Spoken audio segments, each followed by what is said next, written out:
Bismillahirrahmanirrahim.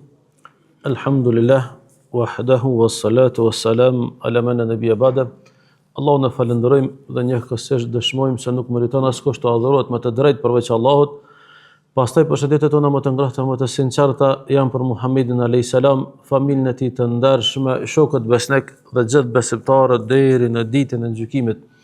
Të nderuar vëllezër besimtar, me lejen e Allahut, sot do flasim do vazhdojmë temën rreth tauhidit dhe besimit të Allahut dhe në këtë drejtim kemi marrë paraprakisht kemi folur për cilësitë e larta të Allahut dhe kemi thonë se çdo njohje me emrat e Allahut do duhej të na bënte të reflektojmë, do duhej të na bënte që imani ynë të ushqehet kualitativisht në mënyrë që të afrohemi me Allahun më shumë dhe të largohem nga mëkatimi, respektivisht të largohem nga ato ku Allah nuk është i kënaqur, respektivisht që Allah të jetë i hidhruar me ne. Të nderuar vëllezër besimtar, tauhidi, besimi në Allahun ka peshë të madhe. Po thot Allahu në Kur'an, ba'udhu billahi minash shaitanir rajim, alladhina amanu wa lam yalbisu imanahum bidhulmin ulaika lahumul amn wa hum muhtadun. Sa për ata që besojnë, kështu Allah po që besojnë dhe nuk e njollosin besimin e tyre me padrejtësi.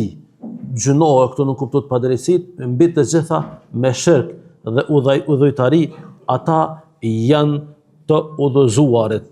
Andaj çfarë vlere ka me qenë i udhëzuar, respektivisht me pas tauhidin e pastër, do shtjellojmë shkurt në mënyrë që ta motivojmë fillimisht veten dhe ju për të ruajtur këtë besim të vetmin që është i pranuar tek Allahu, e i cili shpërblehet shumë.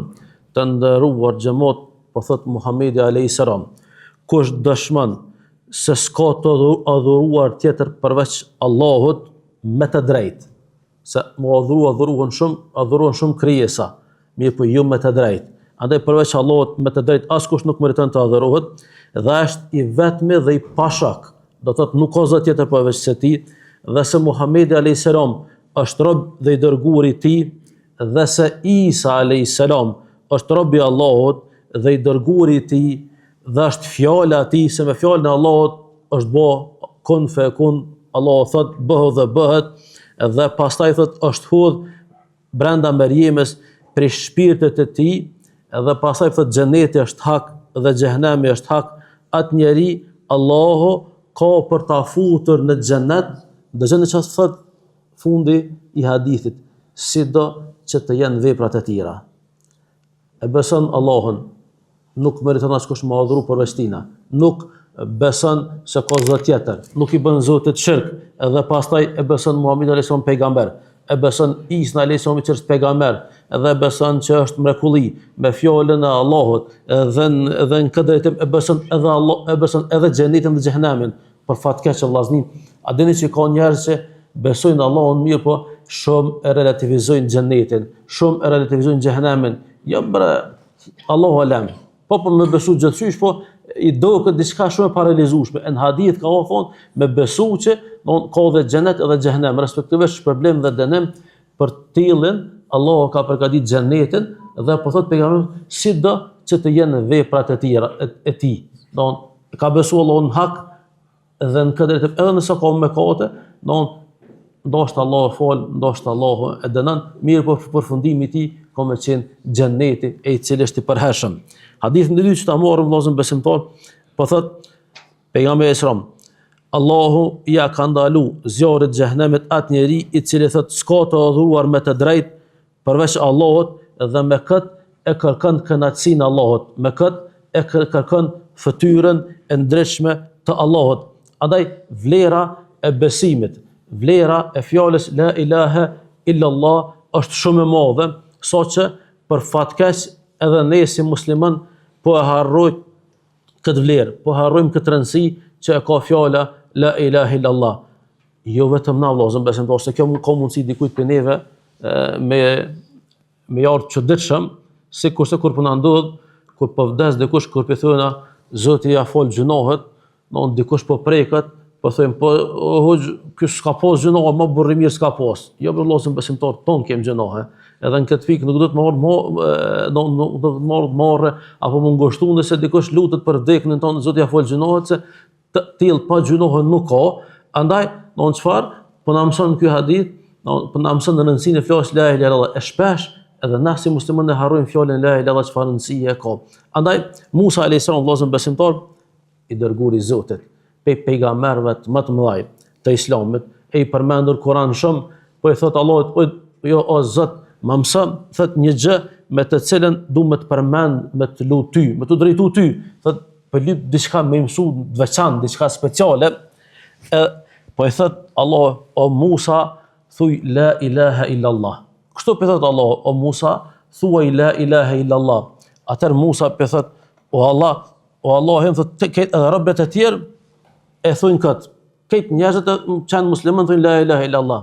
Në pse, ju ka dok diçka ma veçantë, diçka ma të rëndësishme me lutë Allahum, e Allahu, po i thot, o Musa, si ku 7 qiejt, edhe çdo kush që është në të, përveç meje, dhe 7 toka, të ishte në njën të peshorës, edhe në njën tjetër të peshorës, me qitë la ilaha illallah, thot doja mundte kejtë që ajon qitë në njën tjetër të peshorës. Kaq ka rëndësi, dhe kaq ka pesh, fjala la ilaha illallah. Andaj, jo rastisht është quajtur qelsi i xhennetit. Pa la ilaha illallah, vëllezër besimtar nuk ka xhennet. Pa la ilaha illallah nuk ka shpëtim.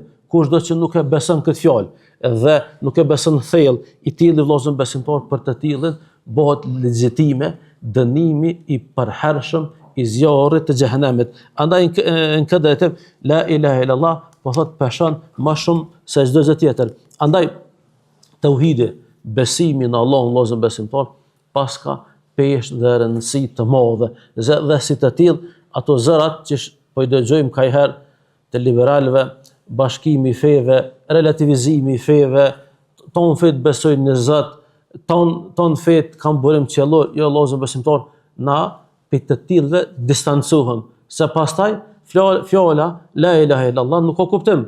Fjala la ilaha illallah nuk vlen, qelsi i xhenetit zhbohet, që nuk kupton që ka më shumë se në qelse. Kjo nuk është e vërtet. Inna dina indallahi l-Islam, me të vërtet e vetmja fe e pranuar tek Allahu është Islami, edhe si të tillë ne e besojmë, edhe i nënshtrohemi fjalës Zotit, i nënshtrohemi udhëzime të Muhamedit alayhis salam. Andaj po thot Muhamedi alayhis salam, o birë Ademit, sikur të vihet tekun me mëkatet sa madhësia e tokës, e pastaj të më takoje pa shoqëruar në asgjë, unë ka për të dhuruar falje. E që ato që thamë në pak më herët, ata që thëjnë pi bashkujnë afet e Zotin, tonë e kemi një, e adhurojmë forma, se cilët vete mirë, po me rëndësish me besu një Zot, që këtë bënd që ti me i bo shërk Zotit, edhe pastaj nuk mund është ti me marë këtë Allah që të këmë të adhuru ty faljen nga ona ime. Andaj besimtari do të me konë gjelëz në fejnë e ti. Do të me konë gjelëz sepse një pajtim me dikën që thotë qështu, a e në të në fejtë njëti me thonë po, stakfirullah. Aja adhuron kryqin, aja adhuron derën, aja tjetëri mijun, aja tjetëri një njëri tjetër, e kështu me radhë, një kërjesa që nuk meritojnë me u adhuru me të drejtë, andaj ti e njëllos, e zhyt besimin tënë, e nëse në këpëndohësh vëlla besimtar pe kësaj fjale, ka mundësi me përfundu në zjarë xhenemit për hershëm. Pse? Se ke bo shirk Allahut. E ka mundësi mos e bazat me thonë diçka më shumë me përfundu me kufër. Andaj çfarë mësojmë për këtë? Tauhidi, vëllezër besimtarë, shumë e rëndësishëm në jetën e muslimonit.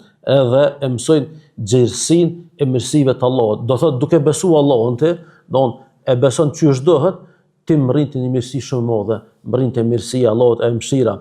E pastaj tauhidi i pastër, besimi i pastër në Allahut është shpërblim i shumë fesht. Pastaj vëllezër besimtar shlyn mëkate.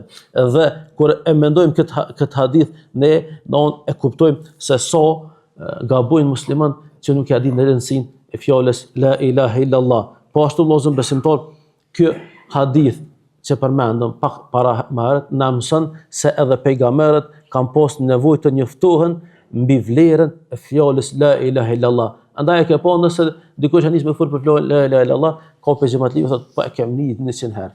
Po e keni 100 herë, po edhe 1000 herë me 1 milion herë, nuk kur nuk bëhet tepër. Pastaj vëllezër besimtar na njofton se sa është e rënd toka e qetë e keq çka konto, mirë po nuk barazohen me fjalën la ilaha illallah. Gjithashtu vëllezër besimtar, neve që kanë mëson këto është se Allah ka më ndalu zjarrin e xhenemit muslimanëve. Është si pasojë mëshirës së tij mbi ata që besojnë në fjalën la ilaha illallah, edhe në këtë drejtim na mëson njohjen që ka besimin për besimtarin. Të nderuar vëllezër besimtar, po thot hadithi i fundit që përmendëm, pa marr parasysh çfarë mëkate ti ke bë.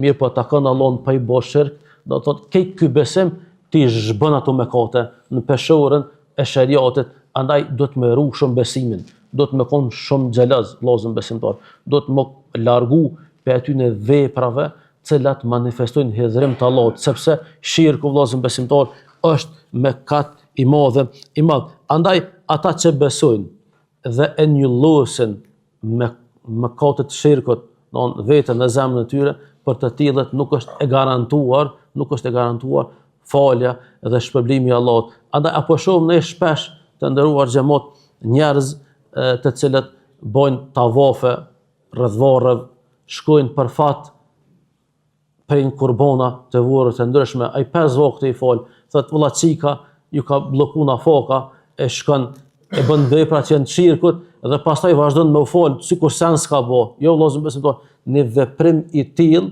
nuk ta garanton që të falen që po na premton Allahu përmes të dërguarit të tij. Një veprim i tillë ta bën shkak që Allahu më ka një hidhrum me ty. Në veprim i tillë ka mundësi këtë veprat e mira me t'i xhbo. Andaj besimi në Allahun është vepër shumë e rëndësishme dhe në këtë drejtim do të më kon i sigurum pe dënimit të Allahut, pe hidhrimit të tij, do shmerojt veten pe këtyre mëkateve dhe nëse do të më kon i udhëzum, do është me qëndru larg veprave që nuk lidhen me besimin islam, larg idhujtarisë. Andaj udhëzimi dhe siguria gjenden vetëm në besimin e panjollosur. Elusim Allahun që Allah të na mundsoj që me rujt imanin ton ashtu që duhet, mos ta njollosim ato me shirk dhe me vepra të pesta, sepse vëllezër besimtar, shirku është prej mëkateve të cilat nuk falen. Andaj në këtë drejtim tauhidi pas ka peshë të madhe dhe kushdo që synon kënaqësinë apo ftyrën e Allahut duhet ta ruaj besimin e tij të pastër. Zoti shpëlojë përmendje, bëjmë gati për namaz xhumos.